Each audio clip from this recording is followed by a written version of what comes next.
what you got into. Good morning. Righty. Good morning. Lovely Sunday morning. It's 10th of December. And what does that mean? Such a lovely day. It's Tori's birthday today. Yay. Tori is, believe it, 41. I know she looks 31, but she actually is 41. I give her age away, I guess. Okay, great. Congratulations, Leafy. Wonderful year. Thank you. Wish you all the best. Lovely. Thanks, lovely. So it's a special day for us, and but we're here with you and you're spending it together, and You were invited to my you were birthday. invited. It's a party, right? Okay. So let's get straight into where we are at the moment. We are in the book of 2 Corinthians. Last week Tori was not well. So we did an intro to this book of the second book of Corinthians, written by Paul, as far as we understand. And today we want to get into, I actually want to walk through it verse by verse, because I think it's valuable enough to walk verse by verse through it. So just quickly on what we discussed last week. The second book of Corinthians is actually seems to be at least two books that were put together. And so just to give you a little bit of background, after Paul wrote 1 Corinthians, there was an incident, right? You remember in 1 Corinthians, he was worried about some people believing kind of like the resurrection's already taken place. And he was using their faults kind of to show them that obviously it hasn't. And then spent a lot of time, 1 Corinthians 15, on what it's going to be like, the resurrection, the body, in kind of as much detail as he could. Well, it seems like that letter didn't really solve all the problems in Corinthians, because after Paul wrote that letter, there was some form of an incident when Paul visited Corinthians after that. There was some form of, and these are the people we're going to be talking about in this section, he had some serious resistance, and some would even say a public humiliation. And so Paul comes back upset about what happens. And then he writes, and I've explained it in the previous session, you can go to that if you want the explanation. But then he writes 2 Corinthians 10 to 13, which is a strong rebuke against those people in Corinthians, but especially against these, we're going to call them false apostles, people that believe that they are messengers from Christ, but they are actually making a mistake. And the problem, they're saying the wrong stuff, they're preaching the wrong Jesus, the wrong gospel, the wrong spirit. And in all of that, they actually accused Paul, like they were assassinating his character or trying to. And so 2 Corinthians 10 to 13, these three chapters, is Paul writing back in some form of he's upset, right? And then what happens after that, he takes this letter. This letter is taken by Titus, goes back to the Corinthians. The Corinthians see their faults, somehow deals, I guess, with these people that have come up against Paul, and brings good word back to Paul. And then Paul writes 2 Corinthians 1 to 9, in which he publicly acknowledges, thank you for your repentance and your, so the point is then that later editors put these books all together to make up 2 Corinthians, but possibly the latter part was written first and the first part was written later. Okay, so today we're going to get into a more detailed working through of 2 Corinthians 10 to 13, which centers in this idea, and I'm going to throw it out like just give you a little bit of an overview. Paul is writing against what he calls super apostles or false apostles. And I've come to the Corinthian church. It's the same old story. It's kind of the same thing that happens in Galatians. People came to bewitch the Galatians, right? Same thing happens here. People who call themselves apostles come into the into the Corinthian church. We're not sure if they came from the outside or they arose from the inside, and they are bringing a false message. But more than that, Paul gets into way more than just their message. He gets into what they are doing and saying. And so we're going to learn a little bit more about them. But I think the most important thing to know as we engage 2 Corinthians 10 is that these three chapters, everything that is being said in here is about these people. And they bring accusations against Paul, and Paul rebuts the accusations with his own versions of things. And chapter 10 and 11 is basically about what they said about Paul and how he responds to that. And by the time we get to chapter 12, we have Paul kind of defending himself on what basis is what he says authoritative? And he alludes to an experience he had, like a outer body he doesn't know, or in the body it was drawn up into the third heaven, and God speaking to him directly, and he draws on that as his actual basis for authority then. Okay, so let's get into 2 Corinthians 10. So Paul beseeches them, listen, I come with you, I come with meekness, I come with gentleness. But then he alludes to something in verse 2. Let me read this portion. He says, but I beseech you that I may not be bold when I am present with that confidence, wherewith I think to be bold against some, which think of us as if we walked according to the flesh. Okay, so here you have the first indication that there are some people in Corinthians. And this is interesting. The accusation against Paul is he walks according to the flesh. Now that's that's not something modern Christians are going to leverage against Paul. Paul seemed to be a spiritual person. Had all these experiences. He's the one who speaks about the gifts and so on. Yet there are people there. Now we know from 1 Corinthians that there were possibly people in that community that felt that they were already seated with Christ, reigning as kings and fully rich. And so maybe Paul's meekness and his humility and his suffering, in fact, might have been a sign to them that he's not actually a real apostle. Who's this oak who writes letters, but when he arrives, he's weak. So he understands that as people leveling this accusation against him, that he's the one that's walking by the flesh. In other words, what they're actually saying, Paul is not spiritual enough for them. Okay, so, and then here is Paul's reaction to this. He says, for though we walk in the flesh, we do not war after the flesh. And so obviously this portion is the description, the portion that's used by us, or many people, not so much me anymore, but as spiritual warfare. All right, this is what we use against the devils, and we map out the areas and get the main demon, and then we bind him, and then he somehow gets loose again, so that somebody else has to go bind him again. But this is actually the context of this, is actually these people, which, if you read a little bit further on, he goes as far as to say that they are ministers of Satan. But that's how far he goes against these. So you can understand that for Paul, this is his war. Yeah. The war that Paul is talking about here is not primarily some cosmic war. It's a war in this Corinthian church. It's a war against false teachers, false apostles.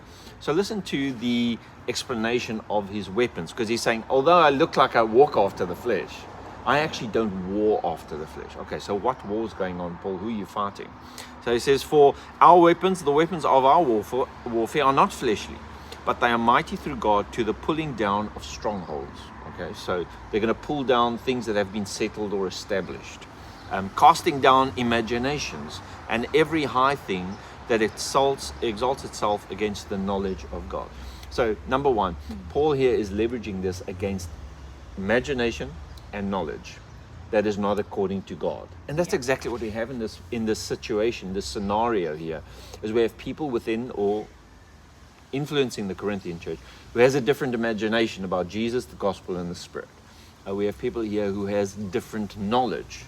And we'll get into that a little bit later. But so actually what Paul is saying, he says, I'm actually at war with these people. This is not Paul giving us a recipe for how to war against the ruler spirit of Durban, or whatever city for that matter. This is Paul saying that my struggle is against these ideas, false ideas, that's becoming a stronghold in your community. All right, so it fits actually quite well in the context. You can continue reading. He says, and bringing into captivity every thought to the obedience of Christ. In other words, he's there to bring people to the right way. And that's what's going on here. It's actually a doctrinal battle. It's a dogmatic battle that's going on. It's a theological battle that's going on. He says, and having in a readiness to revenge all disobedience. So, finishing off when your obedience is fulfilled. So the point is that he's talking to the Corinthian church, and he's making his statement quite clear. If this is the beginning of the letter of, I've been humiliated, you guys are going the wrong way, this is how we started. I'm at war, and I'm here to revenge all disobedience. Now, Paul is serious about what he's doing. He really believed in what he put forth as the actual gospel. And this war parable is his way of saying, guys, we're in a war here, and I'm here to bring down strongholds, all the wrong imaginations, the incorrect knowledge about God, and every disobedience, I'm bringing it into captivity, right? So this is the word spiritual warfare is not used here. We've put that onto the text, but all he is saying is he's saying, you say, or some of you say, that I walk after the flesh, but let me make sure for you to understand that my war in this matter is not after the flesh. This is about thoughts. It's not about the outer things. He says, and then Paul's counter argument to them, or his counter accusation, is in verse 7. Says, do you look on things after the outward appearance? So the King James is actually it's very hard to read the King James when in Paul's letters. It's not always as clear what it's actually supposed to be saying, and I would almost recommend the NIV, something which I hardly ever do. It's just a roundabout way of saying what needs to be said. But anyway, in verse 7, he is then accusing these people of looking at the outward only. Because what's going to become clearer and clearer here is that the accusations against Paul was, you walk after the flesh, you're weak in person, you don't do enough miracles, you're not spiritual enough. And Paul is trying to say, guys, you can't just look at what I look like. The other accusation against him is he's not trained as someone who can orate well, who can speak well. He's not charismatic type of character. And he is then saying to them, guys, why do you only look towards that which is outward? Why do you look at my flesh, basically, then? Why are you fixated on what I look like and what I sound like? I'm telling you that what I have inside me is bigger. Like it's something in a jar of clay, a special treasure in a jar of clay. If any man trusts to himself that he is Christ, let him of himself think this again, that as he is Christ, even so we are Christ. Okay, so you can see here, this is someone trying to defend his position. So obviously these other apostles were saying that Paul is not of Christ. So once again, we're reading with the context method, meaning that we have one side of the telephone conversation, Paul's, and we have to deduct or try and figure out what the other side was saying.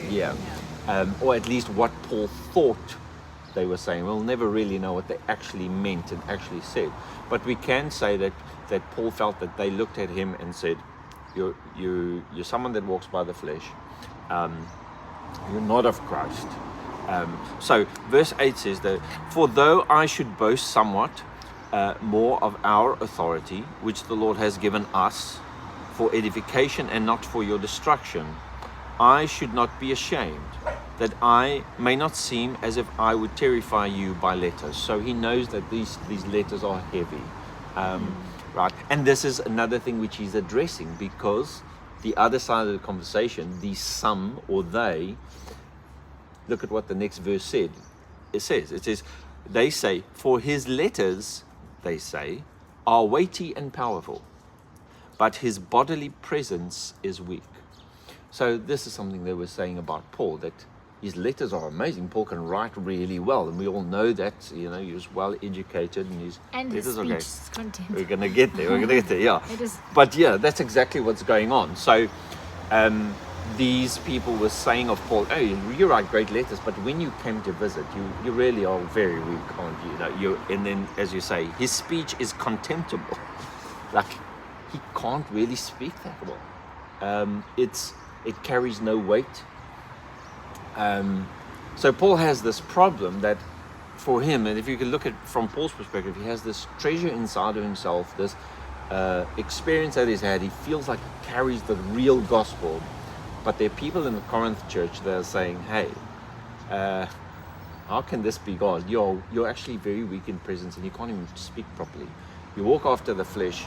Outwardly, you don't look like anything. And this is Paul's real dilemma here, is that he is fighting these people who obviously they wouldn't have made these accusations if they didn't value an outward appearance that was more flamboyant, a speech ability that was more maybe educated or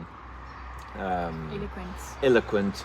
And we'll read some other factors as we go. So you can start seeing Paul's dilemma here is that these are things you can't change. You can't change the way you speak to people, you know.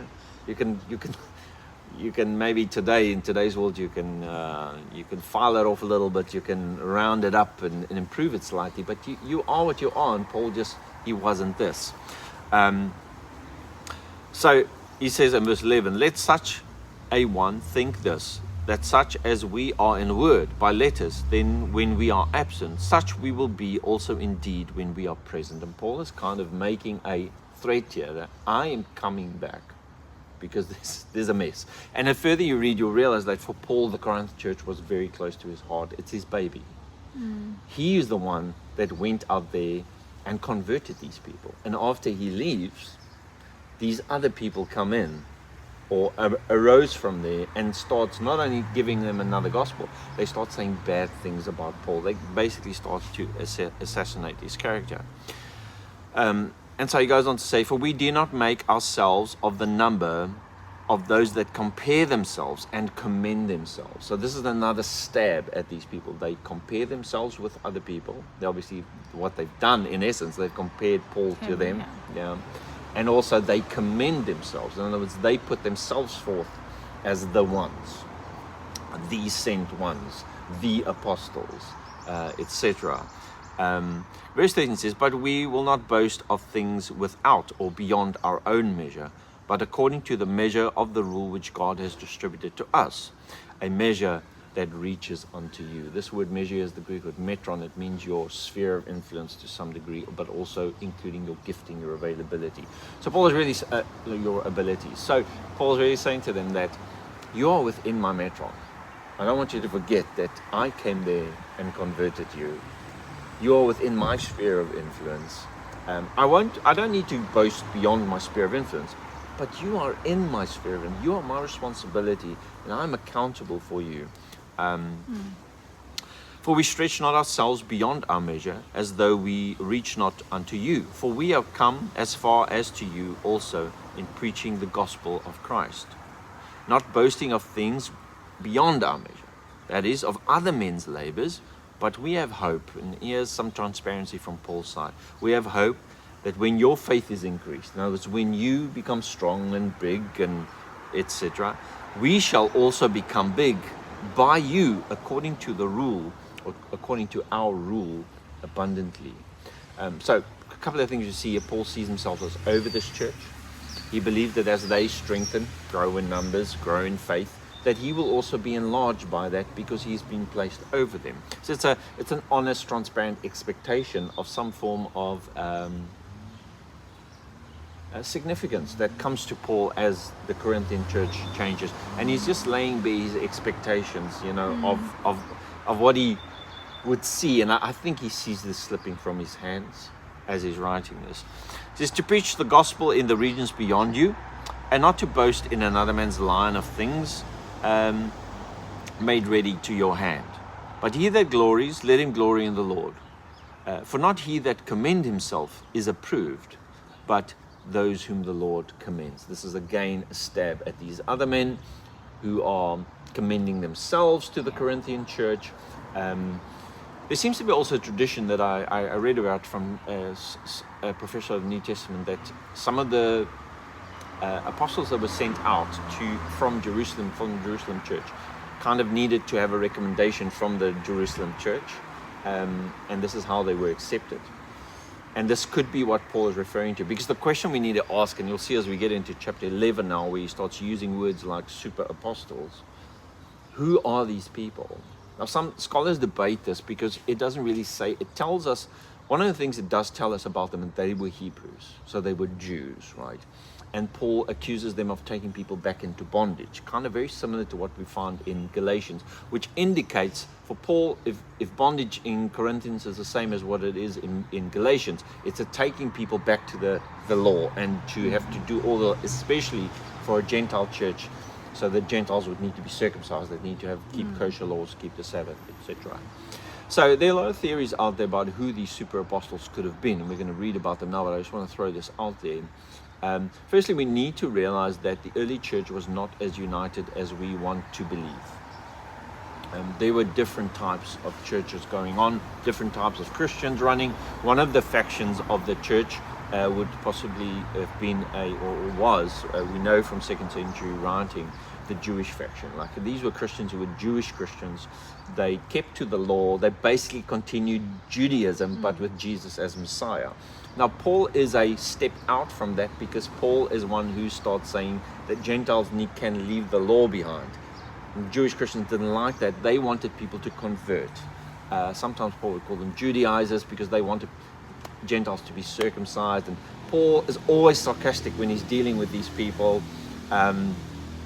And so we know that there were these, call them factions, because they didn't agree. And as we can see from Paul's letters, he wasn't, it got nasty. It got nasty at some points. And we'll see as we carry on here, Paul will eventually call some of these people false apostles and ministers of Satan. So we know that these factions were there. The question is, who are the ones that Paul is speaking of? Well, there are some scholars, and I think they're fringe scholars, that say, no, he was actually talking about Peter, James, and John. But most scholars, I think, won't agree with that, because out of the context here, we learn that these apostles, they were people who were very well educated in speech. They were in Corinth, which is mostly Gentile areas. So most scholars would say that they probably weren't the three, but they were of the Jewish Christian groups that were coming to the Corinthians and were bringing other ideas other than Paul's ideas, and Paul really had to fight for his position amongst them. So let's go into chapter 11 then. He says, and so here Paul starts using a very interesting, you can call it a literary device, but it's just a fancy word for an interesting way of writing, where these other guys, their way of operating was commending themselves and boasting about themselves. Yeah. Now, how do you counter that? Well, eventually Paul would counter that with humility, weakness, suffering. But he starts off by saying, allow me to be a fool for a while. Accept me for a fool. And then he starts boasting, because he wants to show that the things they boast about, he also has things he can boast about. He also has things that makes him rather special. But he does it in such a clever way that he says, accept me as a fool for a while.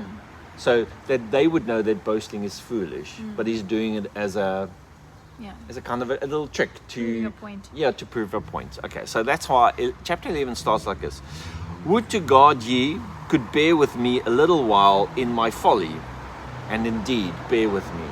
Right, so he's basically saying, I'm going to be slightly foolish, I'm going to be vulnerable, I'm going to be dead honest about how I'm feeling and about who I am, etc. Right, so he goes on to say, for I am jealous over you with a godly jealousy. Right, so what does that mean? Well, we know from the Old Testament, the godly jealousy would have been something that God is explained as a jealous God, but the context is when the Israelites went to another God. God would say through the prophets, I'm a jealous God, I want you for me. This is what Paul's drawing off from here. He's saying, I'm a jealous apostle because I begot you. I converted you, and now you're running after these other guys. And he says, I have espoused you to one husband, that I may present you as a chaste virgin to Christ. So it was me who espoused you to Christ, right? And they know that, and so I think he uses this because they know very well that he was first and that he was there in the beginning. He says, but I fear lest by any means, as the serpent beguiled Eve through his subtlety. Oh yes, of course. Through his subtlety, so your minds should be corrupted from the simplicity that is in Christ. So he draws from the book of Genesis, and he's basically saying, as Eve was, as she was tempted by the serpent, so in the same way the Corinthian church is being tempted by an outside force, right? And that they could actually be corrupted. So for Paul there's a corruption that's going on. And if we think about larger early Paul, it's the end. If you corrupt yourself now, you're going to miss the salvation of the kingdom of God. So it's a serious business for Paul. And I think Paul really loves these people. That's what I get from reading it. I feel like Paul is sincere towards them, and I believe he's sincere about everything he believes. And I think he truly loves these guys, and I think he's really heartbroken about what's busy going on. So verse 4 of chapter 11 says, "For if he that preaches another Jesus, whom we have not preached, or if ye receive another spirit, which ye have not received, or another gospel, which ye have not accepted, you might well bear with him." Okay, so a lot of things to say, but the point is that Paul felt like the Corinthians was busy receiving another Jesus.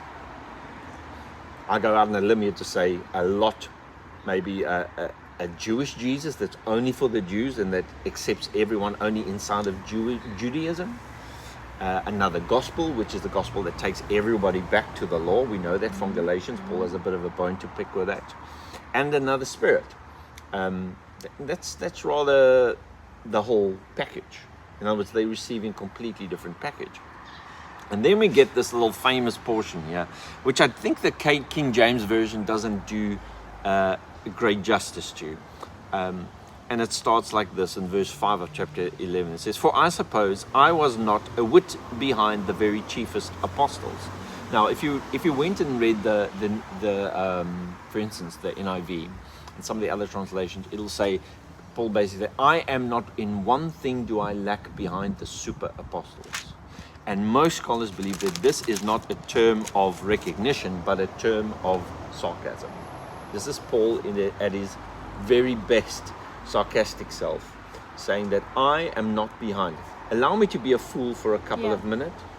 You guys are being corrupted by a serpent, like Eve was corrupted, and there's nothing I have to stand back for these super apostles, right? And these are the people that he's actually been writing about all this time, the super apostles. Super here being more than an apostle, yes, inverted commas.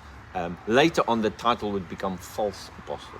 And so most scholars believe that he's not really talking here in a respectful sense about the first 12. He's actually talking here in a sarcastic sense about those that have come to the Corinthian church. He calls them super apostles. He says, "But though I be rude in speech." Now, the word rude is not what we today contemporarily would use rude for, but it actually means rough around the edges. Although I am very bad at speaking, and he admits it, and it's terrible, Tori. Yeah, because he's been accused of it. It's terrible here that he's what I love about this, he doesn't say, "I'm great at speaking, you guys just don't know what you're talking about." He says, "I know." It's actually a very humble way to very receive humble way. An offensive criticism, is to say, I know, I'm not trying to be clear Yeah, in speech. and This is just I who think I it's am. pretty special that he does that. He says, although I'd be rude in speech, but then he comes with the left hook, right hook. He says, I am not rude in knowledge, and I am not deficit. There's no deficit in what I know. And so what starts happening here is Paul starts distinguishing himself from these apostles. They are great in speech, but they don't say the right things. Paul's not so great at speaking, but he has the right knowledge. They are good in many things, outwardly, financially, even in terms of miracles. They do great outward things, but Paul says, what I have inside of me, they can't compete with any of that. I'm not behind them in one little thing, especially not in this knowledge. So, although I be rude in speech, yet not in knowledge, but we have been thoroughly made manifest among you in all things. In other words, what he's saying is that you know how I acted when I was with you. And now the second strong accusation from Paul comes against these guys. They kept on asking Corinthians for money, and Paul made a point of never asking Corinthians for any money. He was never made himself a burden to those people, and he uses it now as the proof. It's one of the proofs for Paul that he throws in front of the Corinthian church. Who's abusing you? Who's taking your money? Who's there for love and who's there for recognition? So that's one of the things he throws. He says, have I committed an offense in abasing and kind of humbling myself that you might be exalted, because I have preached to you the gospel of God freely? So he's saying, is it offensive to you that I come in humility and not take anything from you? Should I be coming and taking things from you and making myself something special and saying something special about myself? And I think we see a lot of this type of stuff in the church today. People who are leaders that are acting in the way that Paul is actually saying, this is not the real deal. All right. I came freely, he says. He says, I robbed other churches, obviously not literally, but what he's saying is I took, other churches supported me while I was working with you, basically. And when I was present with you and wanted, in other words, when I had need, I was chargeable to no man, for that which was lacking to me, the brothers which came from Macedonia supplied. And in all things I have kept myself from being burdensome unto you, and so I will keep myself. So it's exactly what we've said now. I didn't make myself a burden to you at all. I didn't ask for financial support. I drew from other sources, basically, right? So as the truth of Christ is in me, no man will stop me of this boasting in the regions of Achaia. In other words, this is something I'm proud of. I'm proud to be humble about, that I didn't take money from these churches. Obviously, Corinthians is the main one here. Why? Because I love you. Because I don't love you, God knows, and that's a way of Paul saying, in a longabout way, is I truly love you. Chapter 13 ends. In the latter parts of chapter 13, there's a little portion that says, the more I love you, the more I loved you, the less I was loved. And that's kind of how this 3 chapter 10 to 13 ends. And Titus takes the scroll and takes it to the Corinthian church. And then we go back to chapter 1. Okay, let's get some more stuff against these apostles. It says, but what I do, that I will do, that I may cut off occasion from them which desire occasion, that wherein they glory, they may be found even as we. Now, long way of saying, I do this on purpose, because by doing this, I'm showing you who's the real one and who's the false one. And then he goes straight into his hardest line of accusation in verse 13. He says, for such are false apostles, deceitful workers, transforming themselves into the apostles of Christ. So Paul is now, he's not mixing any terms here. He's not saying these are just people that are slightly missing the point. He's actually now making the accusation that they actually on the other side, they're on the other team, coming in on purpose to come and derail. And I wouldn't be surprised that Paul actually sees this as an attack of Satan and the evil cosmic forces that are working through people, because that's Paul's worldview. I wouldn't be surprised if he understood these false apostles actually, as he will say in a moment, as servants of Satan, and as Satan sent them. They're not just normal people with the wrong idea. The devil sent them into the church, basically what's going on. We'll see in a moment. He says, verse 14, and no marvel, for Satan himself is transformed into an angel of light. The word angel also means the word messenger of light.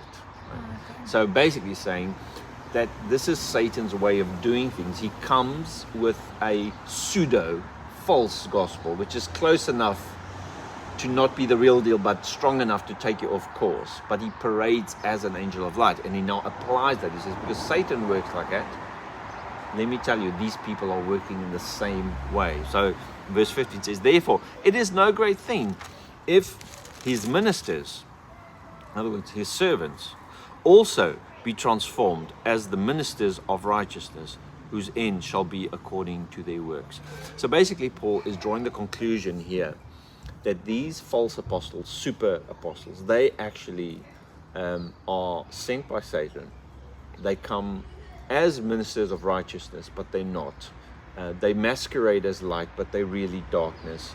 And so now it's, if you have time and you're interested in the subject, you should now go back to chapter 10 and read chapter 10 again from the beginning, knowing this is where it's going. Because we've seen in 1 Corinthians,